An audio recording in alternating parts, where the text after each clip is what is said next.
All right, we are going to open up a really fascinating document today, something from back in 1980. It's a speech from Reverend Sun Myung Moon given to his elite fundraising teams.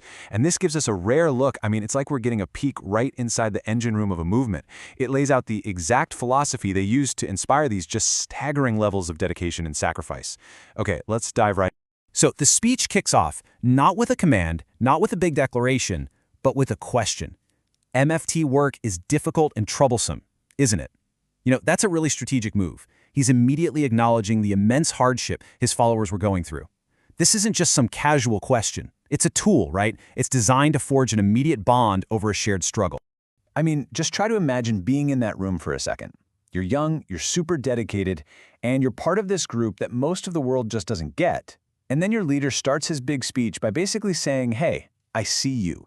I see how hard this is. That simple validation, well, it sets the stage for everything that comes next.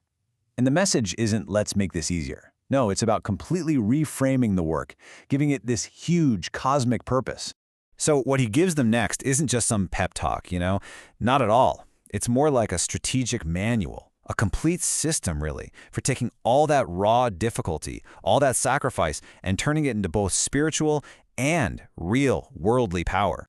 Okay, so first things first. Before he gets into the how, Moon has to define the who. He's got to lay out exactly who these fundraisers are and why their job is so unbelievably critical to the entire mission. And check out the metaphor he uses here, because it's really clever. He doesn't call them the foundation or the engine or something like that. No, he calls them the wings. And that one word, man, it implies so much, right? It implies mobility, global reach, and this incredible power that's needed to literally lift the whole organization off the ground and let it fly. And just so we're all on the same page, MFT stands for Mobile Fundraising Team. These were the folks on the absolute front lines. I mean, the real boots on the ground, tasked with building the economic base for this massive worldwide mission. And this was a truly radical thing to say inside a religious movement.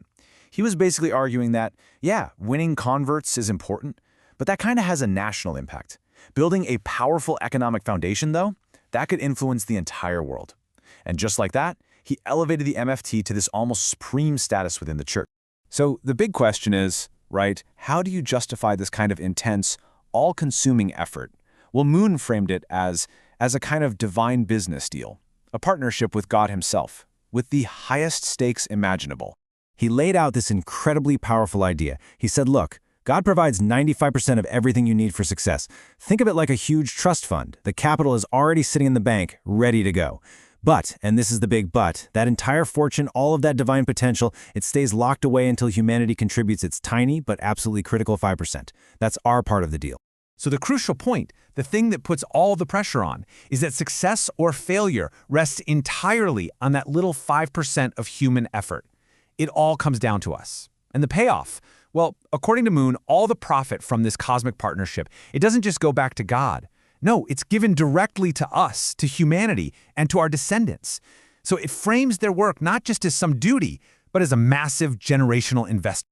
Now, to actually deliver that crucial 5%, you can't just have a normal attitude. You need a very, very specific mindset. And to teach it, Moon reached for this incredibly powerful and honestly harrowing story from his own past.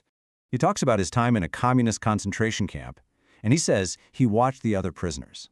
The ones who tried to be smart, find the comfortable spots, get the easier jobs, they were the first ones who perished. So what did he do? He did the complete opposite. He actively looked for the most difficult labor he could find. He was basically framing adversity not as something you avoid, but as the essential tool for survival, and ultimately, for victory. So he takes that personal life or death story and turns it into this clear, 4-step principle for his fundraisers. The message is simple. The path to victory isn't about finding a shortcut.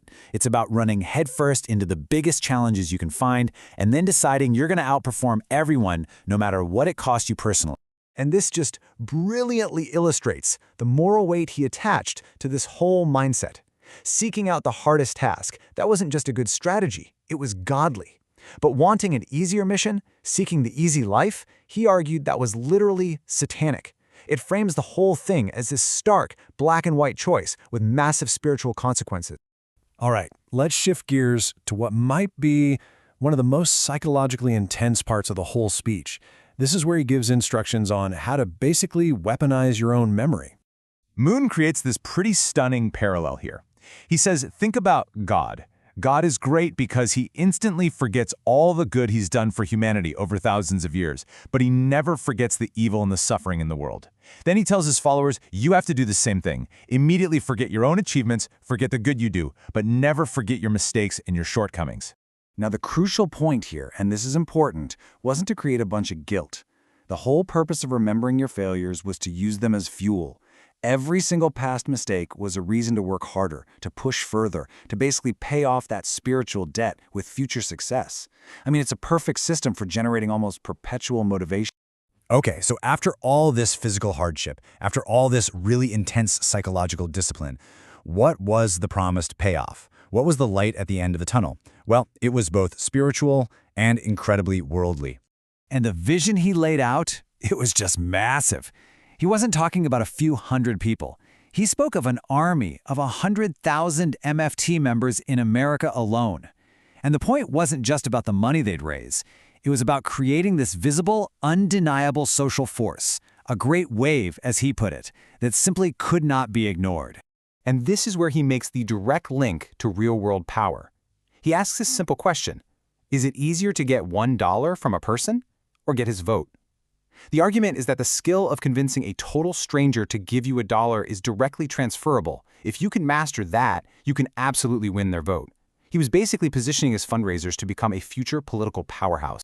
And the promised vindication, it was intensely personal. He's telling these young people that one day they will be the presidents of major corporations, that they would eventually buy the very companies of people who had abandoned the movement. All their suffering would be redeemed in the most spectacular way, and their loyalty would create an eternal tradition of prosperity for their kids and their grandkids. So when you put all these pieces together, what you're looking at is a complete, self-reinforcing system. Hardship gets reframed as a strategic tool. Memory gets selectively weaponized to create motivation. And this immense sacrifice, it becomes the one single path to achieving both worldly power and divine approval. It all fits together. And that really just leaves us with a final thought, a final question. This whole blueprint, it demonstrates the incredible power of a story, of a narrative, to shape what people do. It forces us to ask, what happens when a really difficult job is reframed not as some burden you have to endure, but as a strategic advantage, as your starring role in a cosmic partnership? What are people capable of then?